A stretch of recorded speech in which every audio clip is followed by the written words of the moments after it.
Nous ferons une lecture dans le livre de Matthieu, chapitre 7, au verset 7. Matthieu, chapitre 7, au verset 7.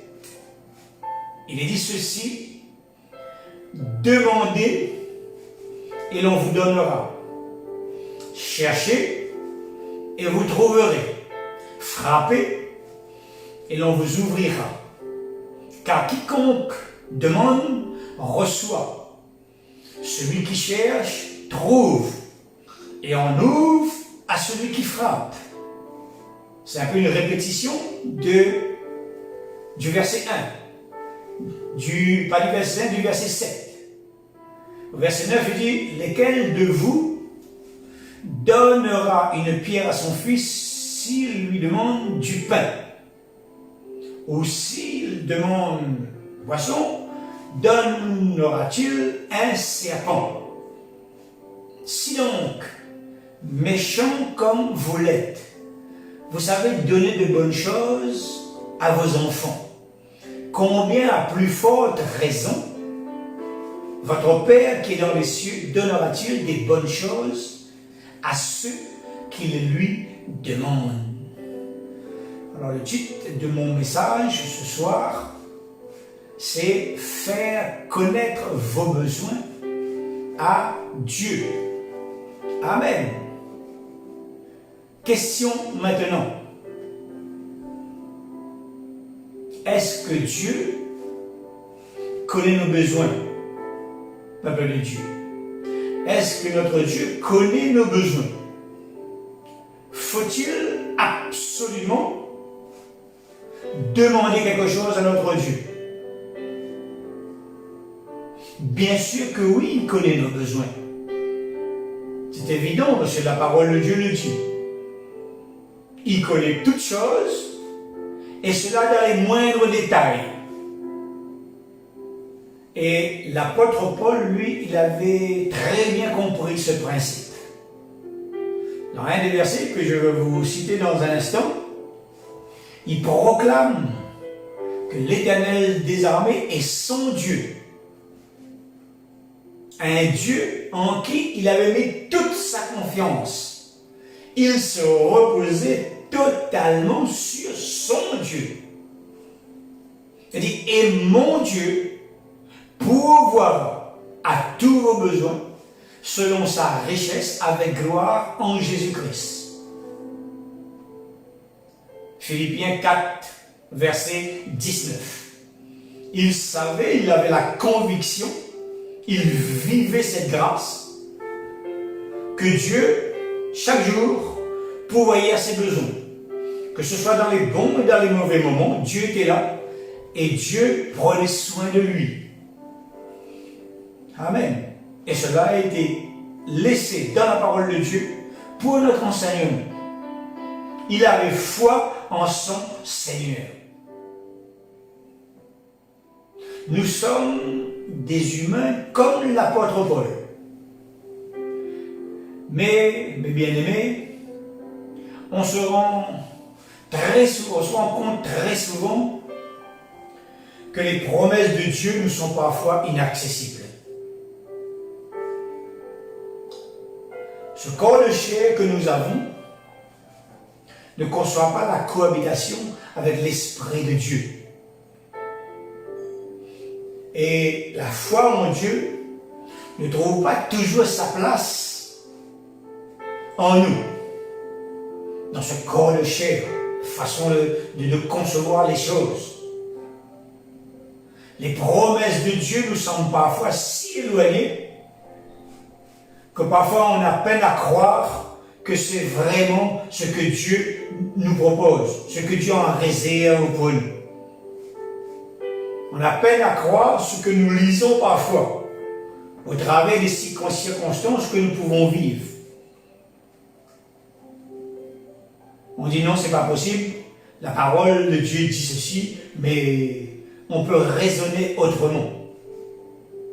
Romains chapitre 8, verset 6 nous dit: et l'affection de la chair, Romains 8, verset 6, et l'affection de la chair, c'est la mort. Tandis que l'affection de l'esprit, c'est la vie et la paix. Car l'affection de la chair est inimitié contre Dieu, parce qu'elle ne se soumet pas à la loi de Dieu. Et qu'elle ne le peut même pas. Même si elle aurait envie, elle ne le peut même pas, nous dit la parole. Pas la peine d'essayer. Or, ceux qui vivent selon la chair ne sauraient plaire à Dieu. Retenez bien ceci, peuple de Dieu. Or, ceux qui vivent selon la chair ne sauraient plaire à Dieu. Si je ne plais pas à Dieu, est-ce que si je demande quelque chose, vous croyez qu'il va répondre à ce quelque chose, à ce que je demande? Moi, je ne pense pas. Tant que nous serons dans cette chair, la peur, les inquiétudes et toute autre chose seront toujours à la porte de nos cœurs. Chacun de nous, tous ceux qui font partie du peuple de Dieu, nous en sommes là, dans notre chair. On ne peut pas, dans cette chair, on va plaire à Dieu. Très souvent, nos vies sont faits avec des besoins non satisfaits. Des besoins qu'on n'arrive pas à pourvoir par nos propres moyens. Et cela va créer en nous des frustrations, des peurs, des angoisses de toutes sortes, avec vraiment plein de choses qui vont venir par la suite. Et ça peut engendrer vraiment des choses terribles dans la vie du chrétien. La seule façon de les ôter de nos vies, c'est de les confier à un Dieu qui connaît nos besoins, qui connaît nos faiblesses. Et surtout, lui, notre Dieu, il a le désir, peuple de Dieu, de pourvoir à tous nos besoins. C'est sa volonté pour chacun de nous. Nous n'avons pas besoin de poser de questions là-dessus. Son désir, c'est que nous soyons heureux. Son désir, c'est que nous soyons en paix. Son désir, c'est que nous ne manquions jamais de rien. Mais quel est le constat, peuple de Dieu? Parce que nous devons être honnêtes avec nous-mêmes. C'est que la plupart du temps, les enfants de Dieu se retrouvent dans une telle situation, ils se retrouvent dans de tels besoins, des grands besoins, qu'ils ont l'impression que Dieu les a oubliés, que Dieu ne les entend pas. Combien d'entre nous se trouvent en ce moment dans cette situation? C'est une autre question que je vous pose à l'instant. Combien d'entre nous, dès maintenant, se dit en lui-même, ce message me concerne ce soir? Peut-être que vous avez la boule à l'estomac. J'ai de très mauvais souvenirs de cela, au début de ma conversion et parfois pendant ma marche chrétienne. Parce que ce n'est pas tous les jours facile, exactement comme l'apôtre Paul l'enseigne. Peut-être que vous ne savez plus quoi faire pour vous en sortir. Et la peur vous envahit. Cette frustration, cette angoisse vous envahit. Et au travers de ce que vous vivez, vous pouvez même tomber malade, frères et sœurs. C'est peut-être le cas pour plusieurs d'entre nous. On ne se voit pas, chacun, nous sommes confinés chez nous. Je ne peux pas savoir si tout le peuple est en bonne santé. Déjà, quand nous pouvons nous rassembler, tout le peuple n'est pas en bonne santé. Alors là que nous sommes séparés, je pense qu'il pourrait y avoir davantage de frères et de sœurs qui puissent vivre en ce moment ces situations-là. par sa parole ce soir, vous allez pouvoir vraiment retrouver votre place. Vous allez pouvoir chasser tous les doutes qui ont pris position en vous. Parce que nous ne devons pas douter de la puissance de Dieu. Nous ne devons pas douter de sa parole, peuple de Dieu. Hébreux, chapitre 4, au verset 12, nous dit ceci. Car la parole de Dieu est vivante et efficace, plus tranchante qu'une épée quelconque à deux tranchants, pénétrant jusqu'à partager âme, esprit, jointure et moelle. Elle juge les sentiments et les pensées du cœur. Amen. Elle juge les sentiments et les pensées du cœur. Quels sont nos sentiments? Quelles sont les pensées que nous avons dans nos cœurs? Que nous faisons tourner en nous-mêmes? Quelles sont ces pensées-là? Ces pensées sont-elles en accord avec ce que Dieu veut pour nous? Ou bien ces pensées sont en accord avec ce que le monde voudrait pour nous?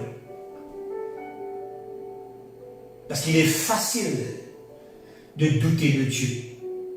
Très facile de douter de Dieu. C'est un fil, peuple de Dieu. C'est passer d'une page à l'autre.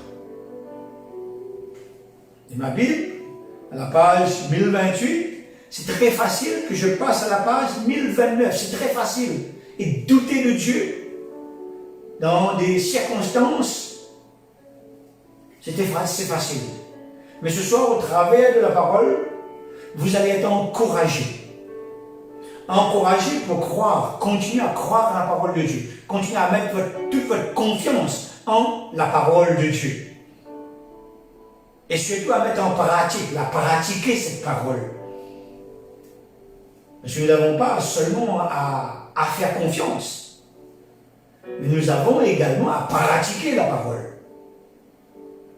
Encourager à continuer à proclamer ses bontés sur nos vies.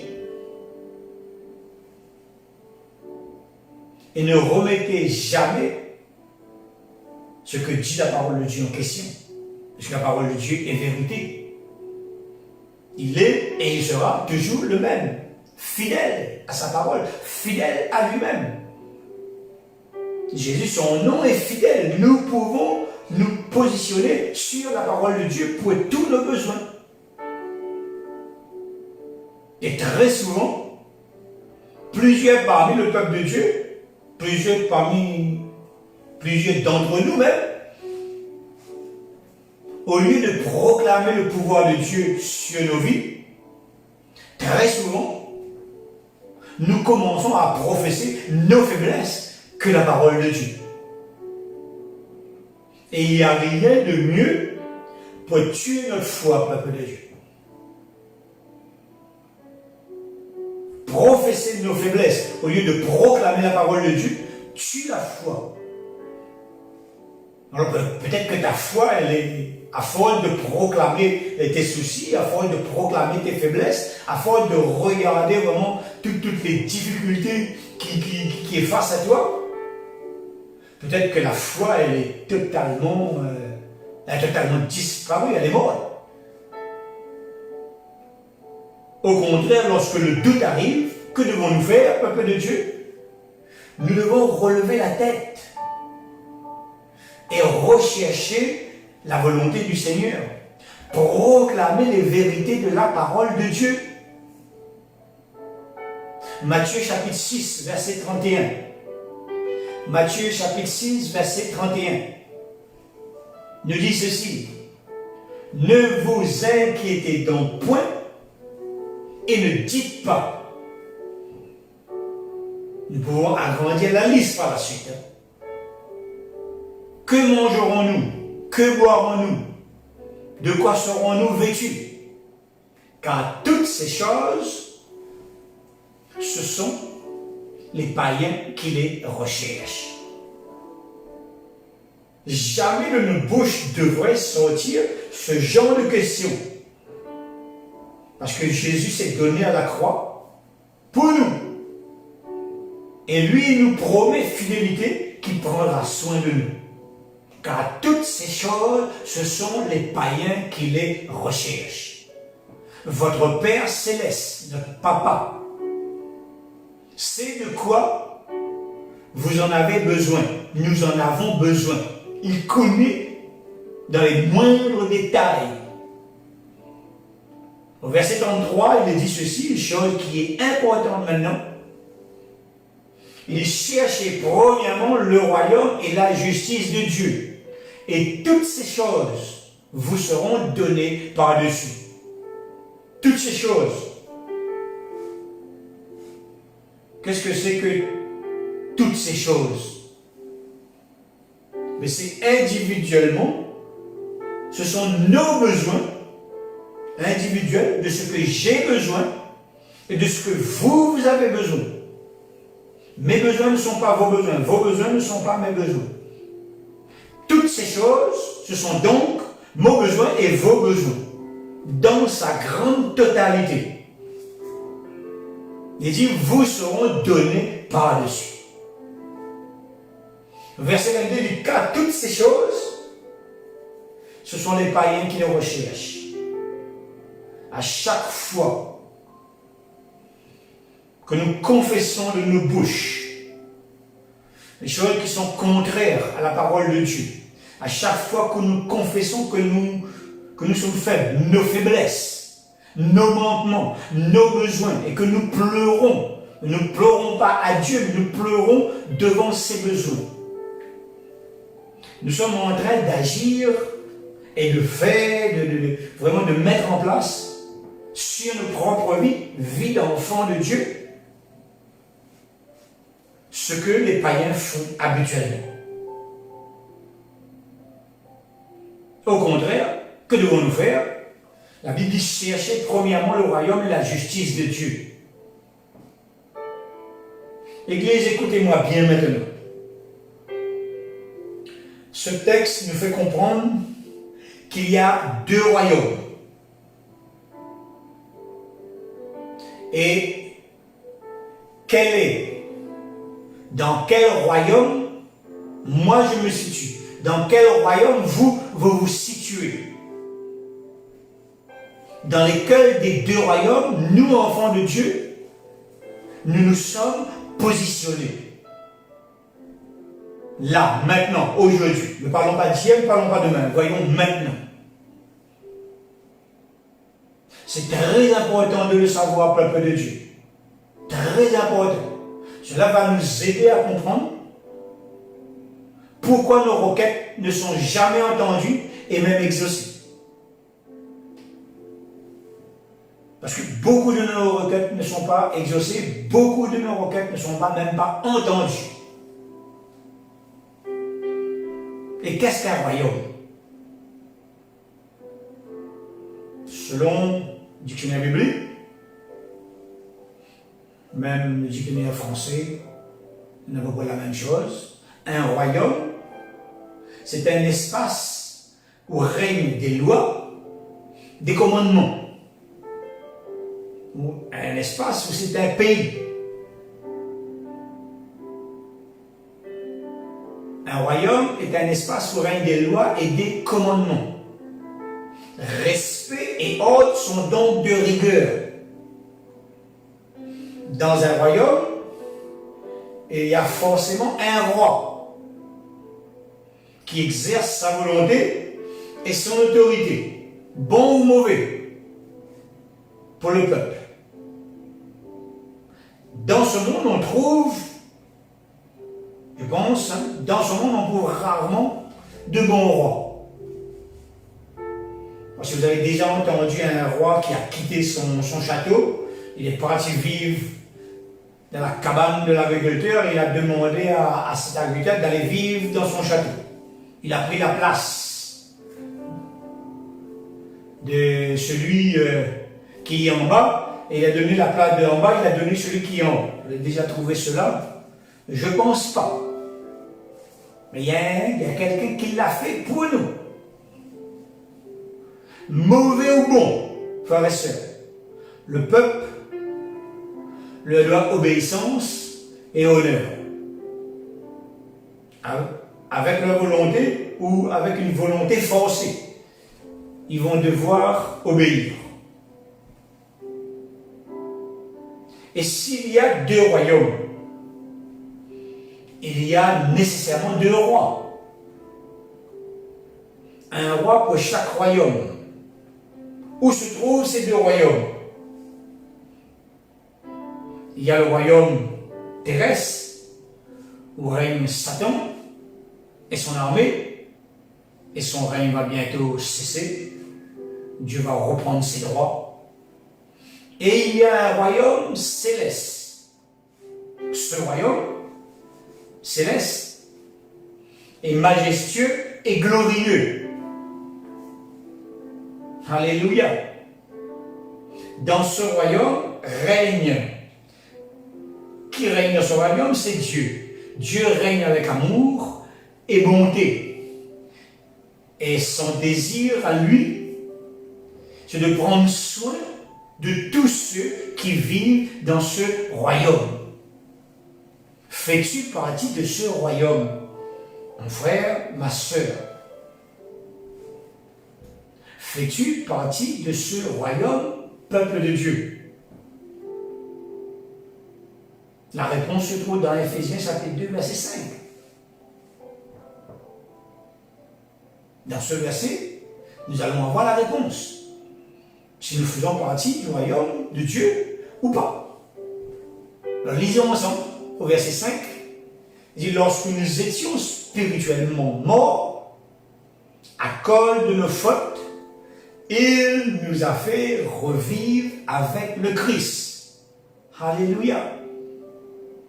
C'est par la grâce de Dieu que vous avez été sauvés.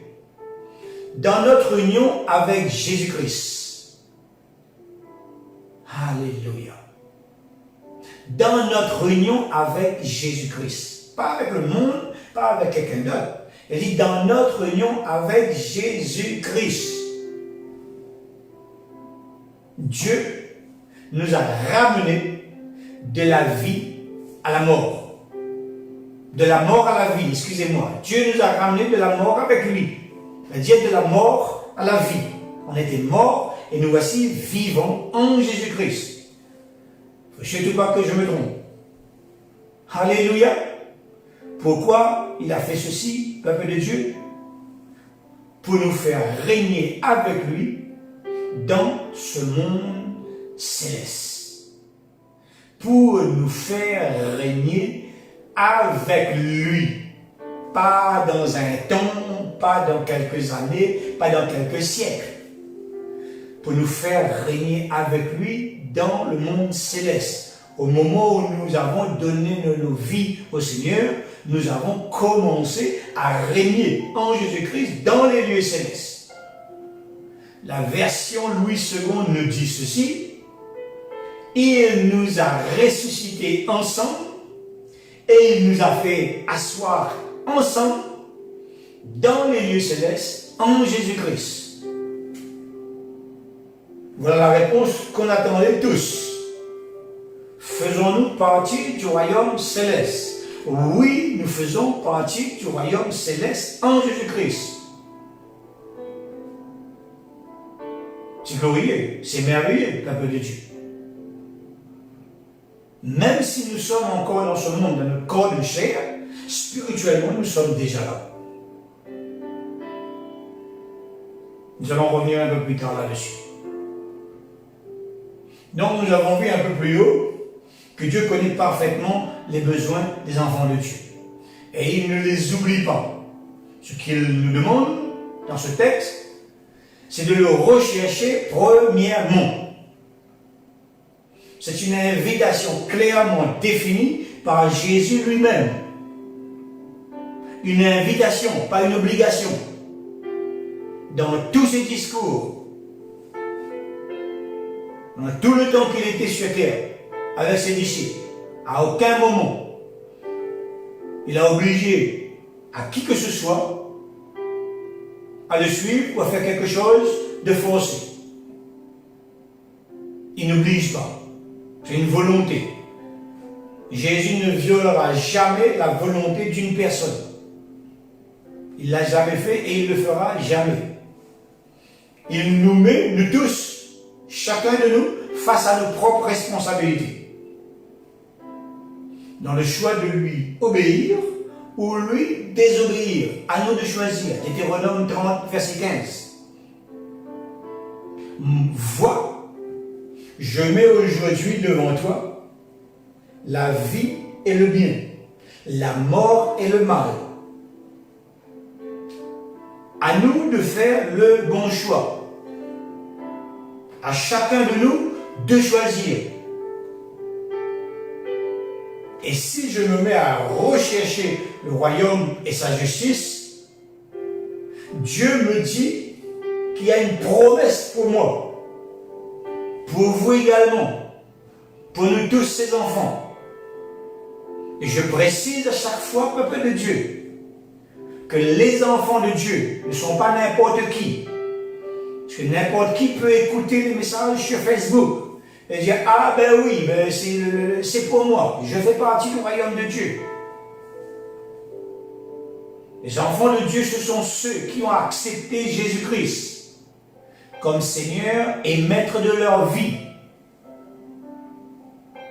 Ceux qui ont appliqué Marc 16 dans leur vie. Pas n'importe qui. Celui qui croira et qui sera baptisé sera sauvé. Mais celui qui ne croira pas sera condamné. Là également, il y a deux endroits, deux façons de faire. Il y a un qui est sauvé et il y a l'autre qui est condamné. Donc il y a un qui fait partie du royaume céleste et l'autre qui fait partie du royaume, du mauvais royaume. Le royaume de Satan. Le royaume du diable. Et on pourrait faire, il a plein de noms. On ne va pas lui faire ce plaisir ce soir. Et jamais d'ailleurs. Amen. Reprenons la suite du message, peuple de Dieu. Jésus-Christ nous invite donc, tous ceux qui se réclament de son nom, de rechercher le royaume et la justice de Dieu. Et comme je l'ai dit un peu plus haut, accompagné d'une promesse. Cette promesse, justement, c'est que Dieu pourvoira à tout ce dont nous avons besoin pour notre subsistance. N'est-ce pas merveilleux, peuple de Dieu? Ça ne nous donne pas envie de nous approcher davantage du Seigneur. Ça ne nous donne pas envie de vivre avec lui, de faire ce qu'il nous demande de faire, de marcher selon ses commandements. Mais il faut faire le bon choix maintenant. Choisir qui nous voulons réellement servir. Ne pas faire comme Lot, le neveu d'Abraham. Genèse chapitre 13, verset 8. Il dit, Abraham dit à Lot, qu'il n'ait point, je te prie, de dispute entre moi et toi. Il y avait un conflit. Même pas entre Lot et Abraham, il y avait des conflits entre les bergers. Qui est devenu le conflit d'Abraham, qui est devenu le conflit de Lot. Qu'il n'y ait point, je te prie, de dispute entre moi et toi, ni entre mes bergers et tes bergers, car nous sommes frères. Tout le pays n'est-il pas devant toi? Sépare-toi donc de moi. Si tu vas à gauche, j'irai à droite. Si tu vas à droite, j'irai à gauche. Il a le choix devant lui. Lot leva les yeux et il vit toute la plaine du Jourdain qui était entièrement arrosée avant que l'Éternel eût détruit Sodome et Gomorrhe. C'était jusqu'à Tsoar, comme un jardin de l'Éternel, comme le pays d'Égypte. Lot choisit pour lui toute la plaine du Jourdain. Il s'avança vers l'Orient. C'est ainsi qu'ils se séparèrent l'un de l'autre. Abraham habita dans le pays de Canaan et Lot habita dans les villes de la plaine et dressa ses tentes jusqu'à Sodome. Lot, à un moment de sa vie, il a été attiré par ce qui se passait dans le monde paresseux. Et même ces bergers ont été entraînés dans ces mauvais désirs, dans ces mauvais choix. Il est avec Abraham, il y a un choix à prendre. Là, il a encore le temps de faire marche arrière. Il a encore le temps de choisir la bonne part, de rester avec Abraham. Il suffit juste d'une entente entre les deux. Et il retrouve sa place parmi le peuple. Non. C'est pour ça que très souvent, chacun de nous, vous tous, peuple de Dieu, vous devez faire très attention avec qui vous prenez vos décisions. Avec qui vous marchez. Soit cette personne est remplie de l'Esprit de Dieu, il va vous conduire vers le royaume céleste. Soit il est rempli de l'Esprit du monde, et ça va se communiquer avec vous. Et vous allez faire comme lui, suivre le courant du monde. Sur la toile, il y a en ce moment vraiment un nombre innombrable de prédicateurs. Et vous les écoutez tous. Est-ce que vous les connaissez? Ces belles paroles, mais est-ce que vous les connaissez? Parce que suivre quelqu'un que vous ne connaissez pas vous met d'emblée en danger. Ah, mais non, mais lui, il prêche la parole. Ah, c'est prophète, ceci. Ah, des prophètes, il en manque pas de nos jours. On en trouve à profusion. Mais est-ce que nous les connaissons? Est-ce que quelqu'un les connaît et il vous les a présentés? Dans ce cas, il n'y a pas de problème. Mais juste écouter une parole sur Internet ne nous suffit pas pour dire que nous devons les suivre, que nous devons prendre pour argent comptant ce qu'ils nous donnent. C'est très dangereux, frères et sœurs. Abraham, lui, il propose deux directions. Comme je viens de le dire, à ce stade, il pouvait choisir. Il pouvait faire marche arrière. Mais son cœur était déjà entre les mains d'un autre maître, frères et sœurs. Lorsqu'on croit qu'on est encore assis, ça fait très longtemps qu'on est complètement allongé. Parce qu'on n'a pas fait attention. Parce qu'on a cru ce que l'autre disait. Il est prophète, alors on le prend comme l'argent comptant de ce qu'il dit. Et puis on partage cela. Faites très attention, peuple de la bonne nouvelle. Faites très attention. Alléluia. Je pourrais dire que deux royaumes étaient face à lui. Mais il a fait le mauvais choix. Il a choisi le monde. De riche qu'il était, il a tout perdu, frères et sœurs. Et les bergers avec lui. Ils ont quitté cette ville de Sodome, de Gomorrhe, qui est représentée par le monde, sans rien. Sans rien. Ils ont dû fuir sans rien emporter. De riche qu'il était. Mais si lui était riche, ses bergers étaient riches également. Tous, ils ont tout perdu. Même leur vie, pour la plupart. Avant, il avait la protection d'Abraham. Donc la protection de Dieu sur sa vie. Il prospérait exactement comme Abraham. Mais à un moment de sa vie, il a fait le mauvais choix.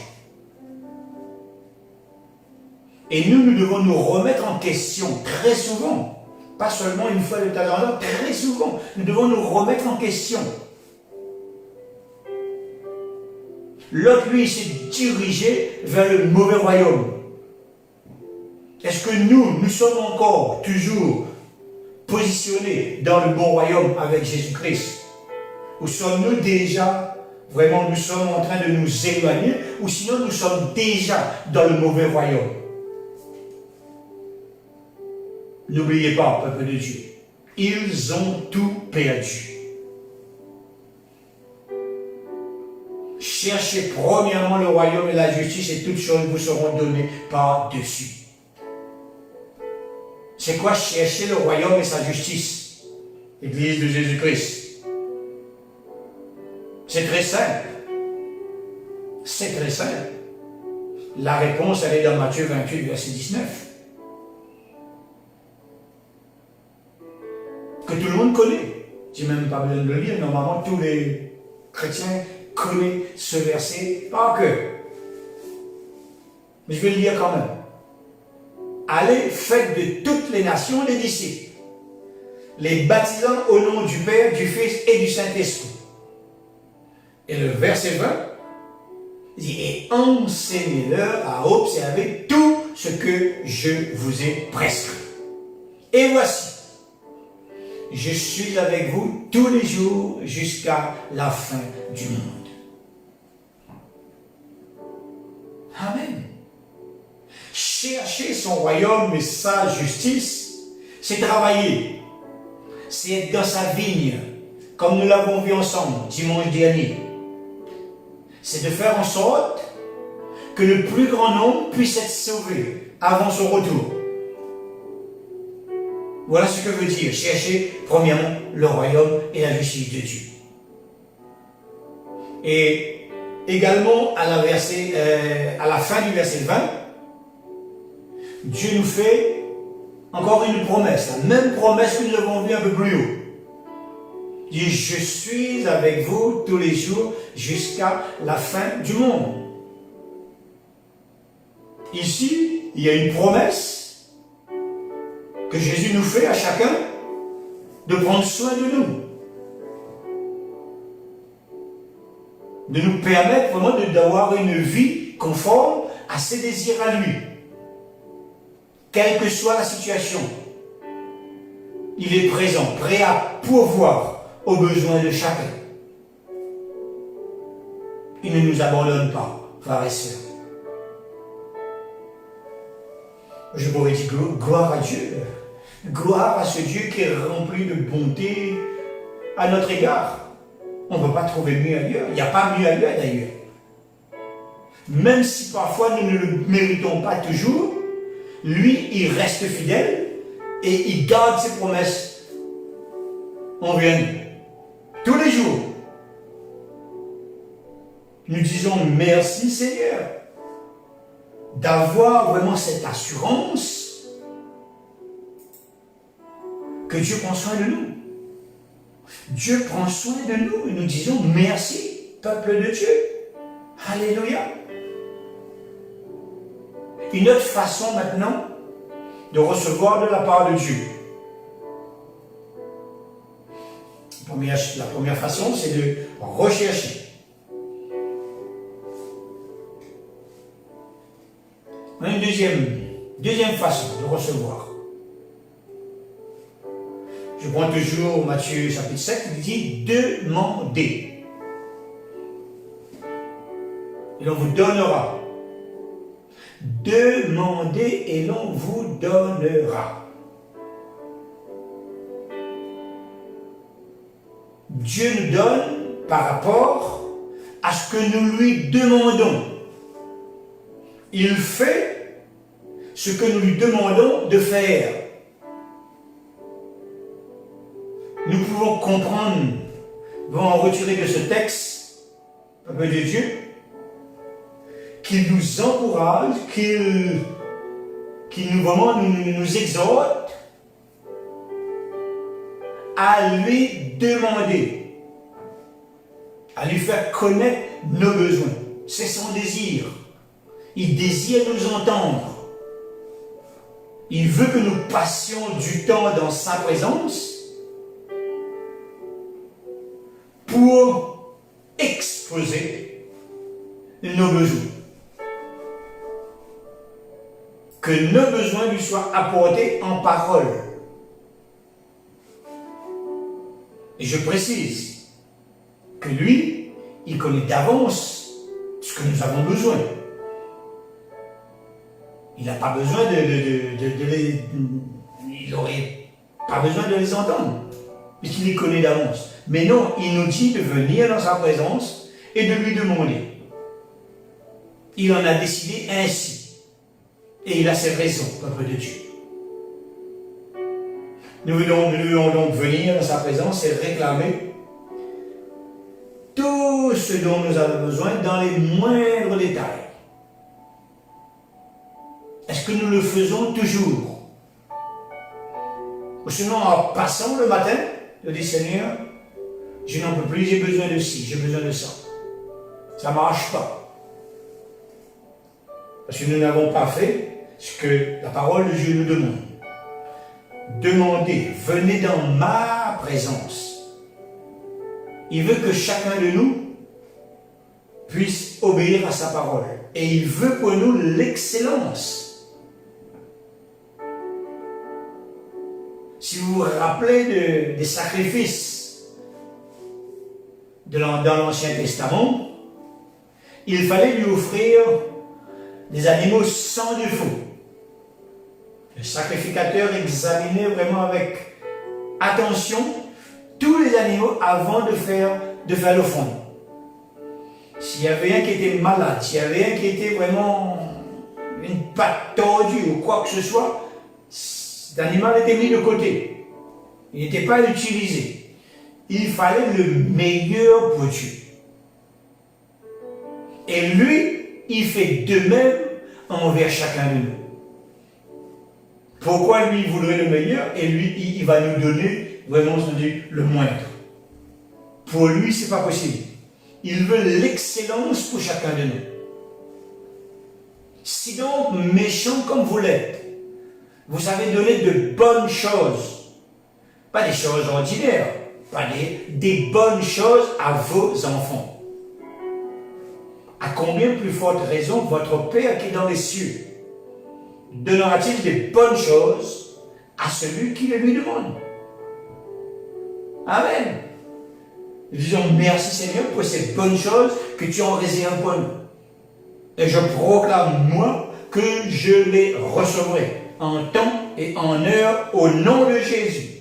Et vous également, faites cette confession pour vous-même. Notre Dieu, peuple, est Jéhovah Jireh. L'Éternel qui voit, l'Éternel qui pourvoira. Il voit et il pourvoit nos besoins lorsque nous le lui demandons. Et le Seigneur se complaît à donner à son Église. Oh, qu'il aime ça. Il aime plus donner qu'à recevoir. Il est meilleur de donner que de recevoir. Et c'est le cas de notre Dieu. Son plaisir, c'est de donner, c'est de nous faire plaisir. De distribuer ses bontés et sa grâce chaque jour sur nos vies. C'est la volonté du Seigneur, c'est de faire plaisir à sa fiancée. Quel fiancé dans ce monde n'aurait pas envie de faire plaisir à sa fiancée? Ça serait le comble, c'est le temps des fiançailles. Si c'est le cas, vite fait, il se retrouverait seul. Vite fait qu'il se retrouverait. Ça serait vraiment le comble. Pendant les temps de fiançailles, ils sont doux et attentionnés envers leur bien-aimé. J'espère que ceux qui sont fiancés, c'est le cas pour vous. Parce que si ce n'est pas le cas, au jour du mariage, vous risquez de vous retrouver seul. Mais je suis sûr, parce que dans les temps de fiançailles, c'est comme ça. On s'aime à la folie. C'est après que ça change. Alléluia. Mais je proclame que nous ne changeons pas. Parce que nous sommes dans le royaume de Dieu. On a aimé pendant le temps de nos fiançailles et on aime jusqu'à maintenant. Et chacun de nous, nous disons, nous t'aimons, chère épouse. Je t'aime, ma chère épouse. Amen. Faites-le. Vous êtes face à votre épouse. Dites-lui que vous l'aimez. Si vous n'arrivez pas à le faire, c'est qu'il y a un problème. Et en ce moment, il y a beaucoup qui n'arrivent plus à le dire. Pourtant, ils l'ont dit pendant le temps de fiançailles. Jésus-Christ, lui, est le fiancé de l'Église que nous formons tous. Et il est attentionné à notre égard. Oh, qu'il nous aime d'un amour incommensurable, nous dit la parole. La différence entre nous et lui, c'est qu'après, lui ne change pas. Il nous aime maintenant et il nous aime jusqu'à la fin, pour l'éternité. Son amour est inébranlable. C'est le Dieu que nous servons. Nous disons vraiment merci Seigneur. Quiconque demande, reçoit. Luc 11, verset 10. Nous devons donc prendre le temps de se tenir dans sa présence chaque jour et lui exposer nos besoins dans les moindres détails. Si tu as besoin d'une voiture, tu dois lui exposer ton besoin. Si tu lui dis simplement que tu as besoin d'une voiture, tu risques d'avoir une voiture à 3 roues. Parce que tu n'as pas vraiment détaillé ton besoin. Alléluia. Tu dois donner le type de la voiture, la couleur de la voiture, quelle voiture tu veux. Il y a tellement de voitures, qu'est-ce qu'il va choisir pour toi? Et si tu donnes une voiture, tu n'es pas content après. Dans les moindres détails, ça nous donne du temps à passer avec notre Dieu. Quel type de besoin qui fait face à toi aujourd'hui? Tu dois prendre le temps à l'expliquer à ton Seigneur. Ne t'inquiète pas, il est amour envers toi. Il est tellement amour, peuple de Dieu, qu'il nous a donné son esprit. Pour que lorsque nous venons dans sa présence, nous ne soyons pas à court de paroles. Nous pouvons donc lui parler soit dans notre langage de tous les jours, soit dans le langage spirituel, c'est-à-dire en parler en langue. Parfois, nous ne savons plus quoi demander. Parfois, nous ne savons plus comment demander. Alors, nous nous mettons à parler en langue. Lui qui comprend ce langage, nous pouvons passer des heures dans sa présence à lui parler. Il aime ça, mes frères et sœurs. Il nous écoute et ensuite il pourvoit à nos besoins, selon sa richesse avec gloire en Jésus-Christ, nous dit sa parole. Et en passant du temps avec lui, tout à l'heure je vous ai dit, qu'il ne demande pas cela comme ça par hasard, il a une raison. Et en passant du temps dans sa présence à exposer justement nos requêtes, nous allons nous rendre compte à un certain niveau de communion avec lui, à un moment donné, tellement habitué d'être dans sa présence, que pour nous, il ne sera même plus nécessaire de demander. On aura vraiment compris qui est Jésus-Christ, qui est notre Dieu. Pas la peine de lui demander quoi que ce soit. Il connaît nos besoins. Mais pour arriver à ce stade, pour être rempli de sa connaissance, pour connaître véritablement qui est notre Dieu, il faut ces passages. Il faut commencer comme lui demande de commencer. Notre désir se manifestera autrement. Et à un moment donné, on va être exactement comme le Maître, parce que c'est ce qu'il nous demande, d'être comme lui. Son désir, lui, c'est de donner. Voilà ce que procure la présence de Dieu en nous au fur et à mesure que nous entrons dans sa présence. Faites en tout temps par l'Esprit toutes sortes de prières et de supplications. Veillez à cela avec une entière persévérance. Ce n'est pas une fois par mois, ce n'est pas 2 fois dans l'année, ce n'est pas une fois dans l'année comme le sacrificateur de l'Ancien Testament. Avec persévérance, chaque fois que nous avons la possibilité de le faire. Même pas tous les jours, c'est à chaque fois que nous avons la possibilité de le faire. Les disciples avaient mené une excellente vie de prière et ils ont laissé vraiment, je dirais, un bon dépôt pour chacun de nous aujourd'hui. En toutes circonstances, tous savaient, ils avaient la certitude qu'ils pouvaient faire confiance à leur maître. Parce qu'ils étaient avec lui le plus souvent possible. Ils ne le quittaient pas. Alléluia. Nous devons trouver cette attitude. Nous forcer vraiment au départ, même s'il faut nous forcer à venir de sa présence, forçons-nous à venir de sa présence et nous allons voir qu'au fur et à mesure, ça va couler de source. C'est ce qu'ils ont fait. C'est ce que la parole de Dieu nous apprend. Pierre n'est pas devenu ce qu'il était après, juste au jour où il a été appelé par le Seigneur. Il a pris du temps. Il a fait beaucoup d'erreurs. Il a même renié Jésus-Christ 3 fois de suite. Pour vous dire, peuple de Dieu, nous ne pouvons pas tout comprendre et tout savoir, tout faire comme il faut dès le départ.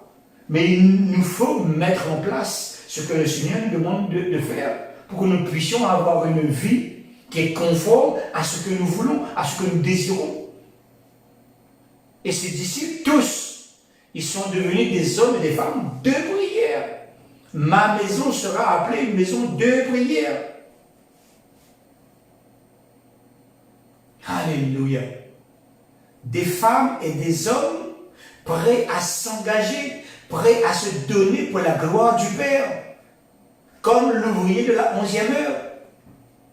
Alléluia. Voilà une bonne raison, voilà les bonnes raisons, peuple de Dieu, pour que le Seigneur nous permette de lui demander autant que nous voulons. C'est exactement comme celui qui arrive au Seigneur, il est béni, il est porté dans les bras de Jésus. Il a toute son attention parce que c'est un bébé, il prend soin de ce bébé.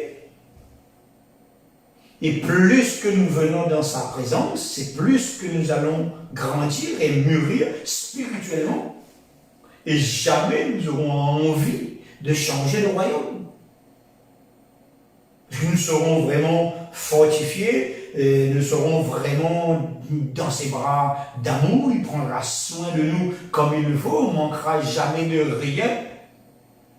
On n'aura pas envie de connaître quelqu'un d'autre. Alléluia. À force d'être dans sa présence, on finit par devenir des bons soldats pour le royaume. Ces disciples n'avaient aucune inquiétude. Nous avons trop d'inquiétude.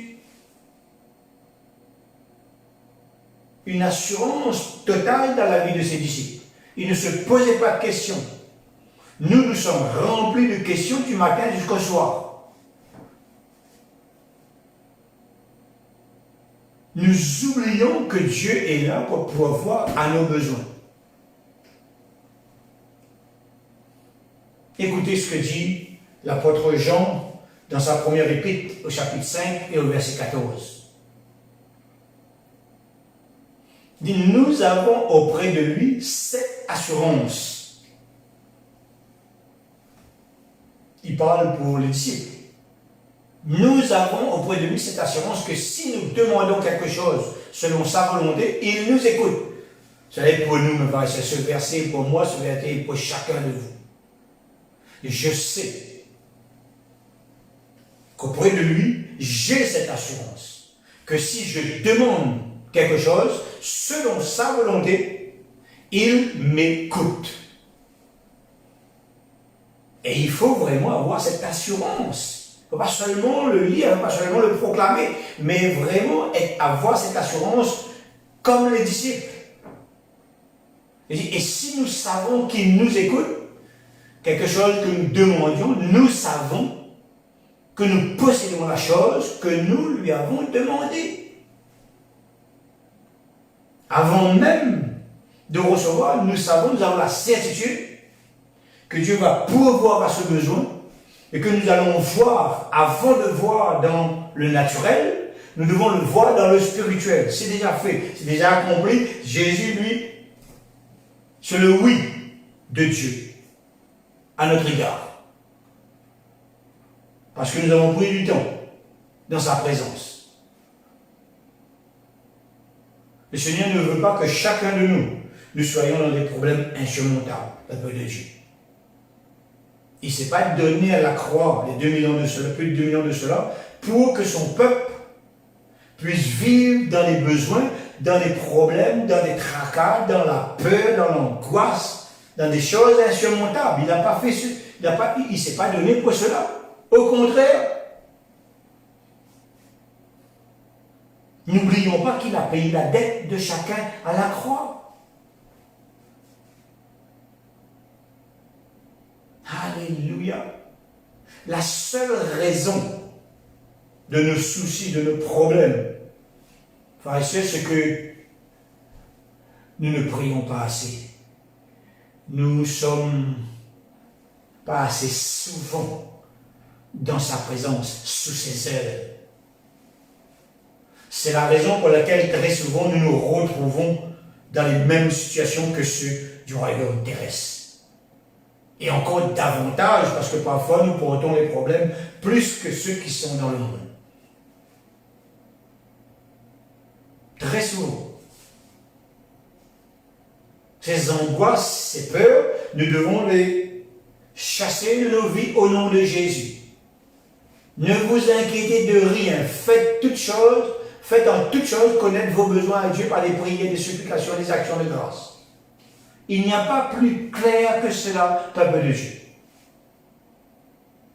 Et mon Dieu pourvoira à tous vos besoins selon sa richesse avec gloire en Jésus-Christ. Il n'y a pas plus clair que cela. C'est certain, c'est acté, promesse qui nous est donnée au travers de la parole de Dieu. Nous pouvons donc nous appuyer dessus. C'est du solide. Notre seule responsabilité, c'est de demander. C'est d'exprimer nos demandes. Il désire nous entendre. Il veut des précisions. 1 Roi chapitre 3, verset 5, nous allons terminer dans un instant, je vais déborder un petit peu. Mon message est un peu long ce soir. 1 Roi chapitre 3, verset 5. 1 Roi chapitre 3, verset 5. À Gabaon, l'Éternel apparut en songe à Salomon pendant la nuit. Et Dieu lui dit, demande ce que tu veux que je te donne. Dieu le visite en songe, frères et sœurs, et il lui parle.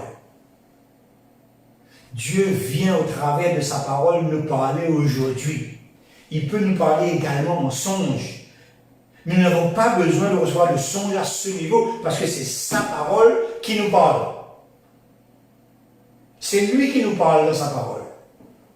Il dit, demande ce que tu veux que je te donne. Toi qui es dans des problèmes en ce moment, voilà ce que Dieu te dit ce soir. Demande ce que tu veux que je te donne.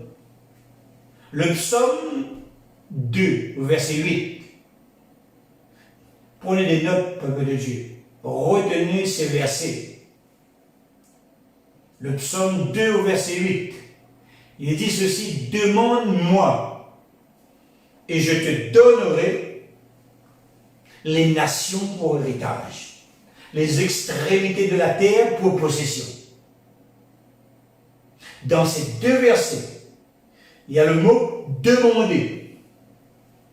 Comme je l'ai dit un peu plus haut, il faut donc présenter une demande. Ça n'a pas changé, il ne change pas. C'est toujours la même chose. Dieu n'a pas créé d'autres lois. Dieu n'a pas créé d'autres paroles. Il est le même éternellement aujourd'hui, hier, éternellement, aujourd'hui, éternellement. Hier, aujourd'hui et éternellement. Juste les faire connaître. Demande ce que tu veux que je te donne, je te donnerai. Ne demande pas juste le nécessaire. Beaucoup de chrétiens demandent juste le nécessaire. Le juste nécessaire n'est pas biblique, frères et sœurs. Vous avez vu Abraham avoir le juste nécessaire. Vous avez vu dans la parole de Dieu tous ceux qui ont mené le peuple, même le peuple eux-mêmes. Vous avez déjà vu lorsqu'ils marchaient, comment dans la volonté de Dieu, ils étaient dans le juste nécessaire? Non. Ce peuple était riche, il vivait dans l'abondance. Ils ont reçu un pays où coule le lait, le miel, l'abondance totale. Nous, chrétiens de la 11e heure, nous ne devons pas demander, vraiment le juste nécessaire pour ne pas mourir. Faisons à nouveau une lecture du psaume 2, verset 8, tous ensemble. Demande-moi, je te donnerai les nations en héritage. Il n'est pas dit ici, je te donnerai juste ce qu'il te faut pour vivre ou pour survivre. Je te donnerai les nations en héritage.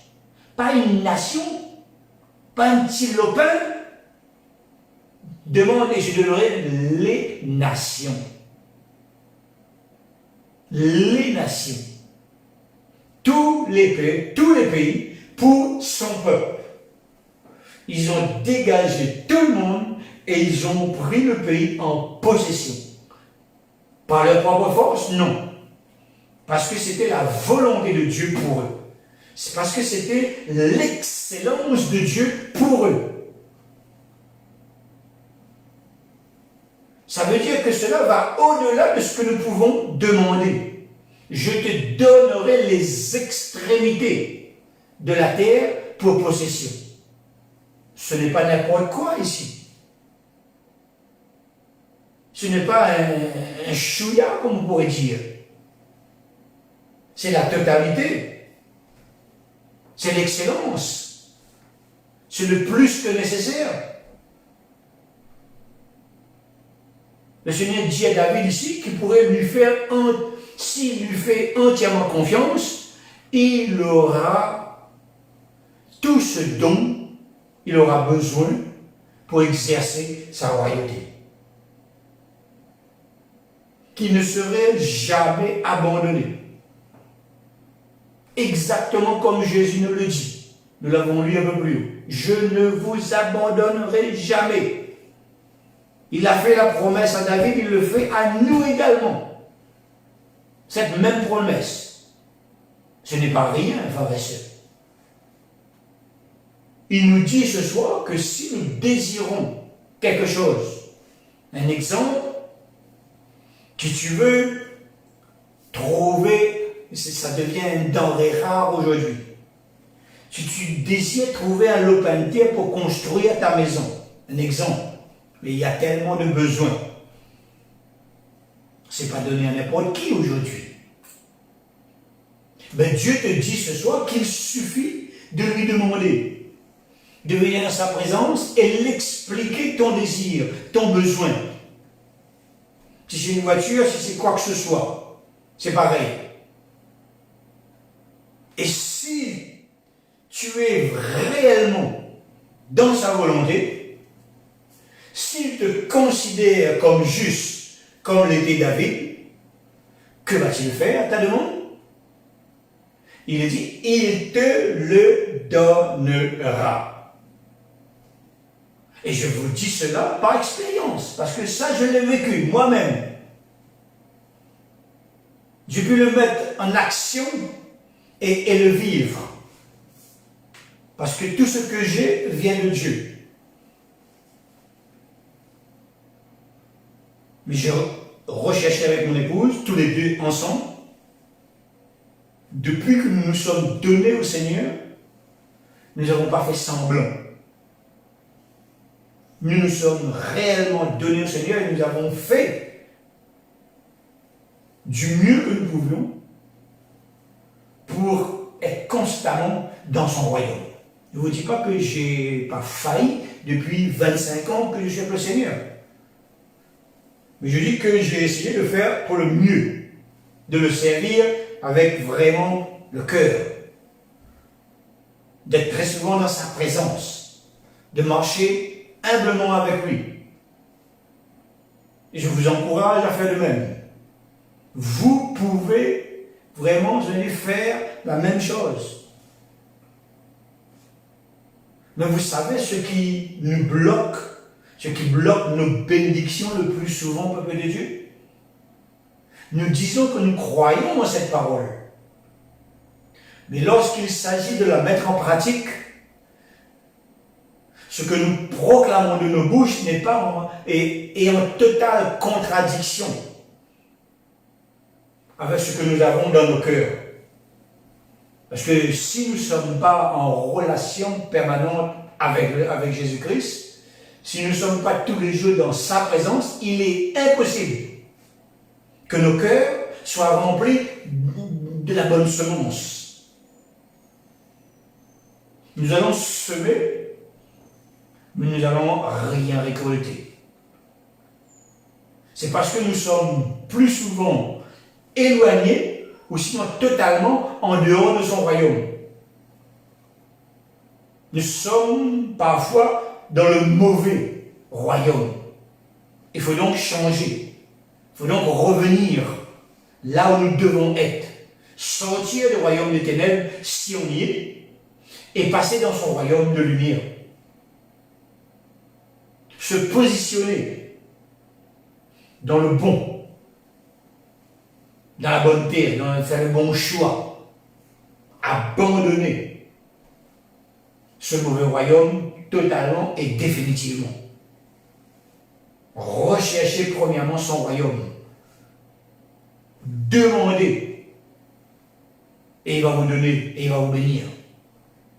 Alléluia. Nous allons nous arrêter là. Je pense que vous avez compris le sens du message. Alors, je vous lis Matthieu chapitre 21, verset 32, il nous est dit ceci, Matthieu 21, 32, il nous est dit ceci, car Jean est venu à vous dans la voie de la justice, et vous n'avez pas cru en lui, mais les publicains et les prostituées ont cru en lui. Et vous qui avez vu cela, vous ne vous êtes pas ensuite repentis pour croire en lui. Ici, il nous est parlé de repentance. On a entendu la parole depuis des années. Mais notre foi en cette parole aujourd'hui est au ras des pâquerettes. C'est-à-dire au niveau le plus bas. Nous devons nous repentir, peuple de Dieu. S'il y a quelque chose qui ne va pas dans la vie de quelqu'un, d'un frère ou d'une sœur, et que ce message vraiment vous a touché, ce que Dieu vous demande, c'est de vous repentir, de lui demander pardon, d'avoir été tantôt là, tantôt ailleurs, tantôt avec lui, tantôt dans le monde, tantôt l'amour pour Jésus-Christ, tantôt l'amour pour le monde. Ça ne peut pas marcher. Dans ces conditions, Jésus ne vous répondra jamais aucune réponse de sa part. Demandons-lui ce soir, repentons-nous ce soir, c'est vraiment ce de ne pas avoir mis toute notre confiance en sa parole. Et lui, il va déverser ses bontés sur nos vies. Sur nos vies. Il va nous renouveler et nous allons retrouver vraiment ce dont nous avons besoin.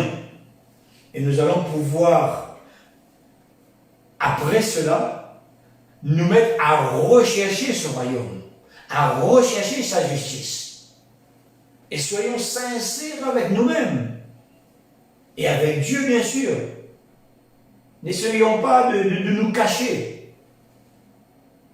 Nous sommes devant ce Dieu bon et miséricordieux. Il nous aime et il veut nous bénir, il veut nous pardonner. Et il se fera vraiment un très grand plaisir à déverser le pardon chez nos vies ce soir. Et ensuite, nous allons avoir envie d'être dans sa présence pour cette fois, vraiment entendre nos requêtes et bien sûr, par la suite, pour nous les accorder. Il n'y a pas 50 solutions. C'est de suivre sa parole, frères et sœurs.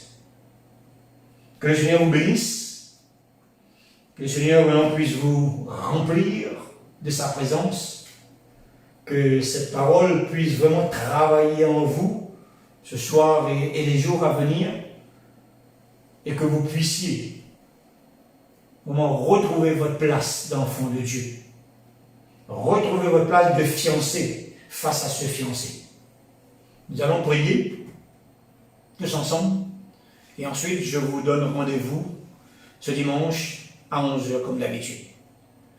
Alléluia. Père, dans le nom de Jésus, je te rends grâce, je te loue, je te bénis et je te magnifie. Merci pour ce que tu es, merci Seigneur pour ce que nous sommes devant ta face.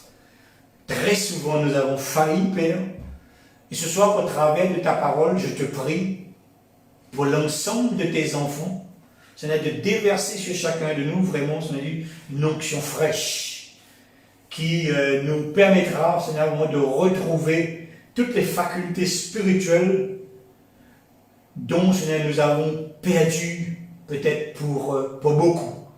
Alors, que ton esprit, Seigneur, puisse vraiment, Seigneur, nous être donné en abondance ce soir, que les vases que nous sommes soient remplis, puissent déborder. Et nous te disons vraiment merci pour ta grâce. Ceux qui sont malades, viens les relever. J'ordonne à la maladie de quitter les corps au nom puissant de Jésus-Christ de Nazareth. Je brise tout manquement, tout problème dans les finances des enfants de Dieu. Je brise leur pouvoir à l'instant même dans le nom puissant de Jésus. Tout esprit mammon qui vient dévorer les finances du peuple de Dieu, je brise son pouvoir au nom puissant de Jésus. Je les chasse de nos maisons à l'instant même et je proclame que les écluses des cieux s'ouvrent à l'instant même et que vraiment la grâce, la bonté, tout ce dont nous avons besoin coule du trône de Dieu sur nos vies. Nous sommes remplis et nous sommes changés selon la nature, selon la volonté de Dieu ce soir, au nom puissant de Jésus. Amen.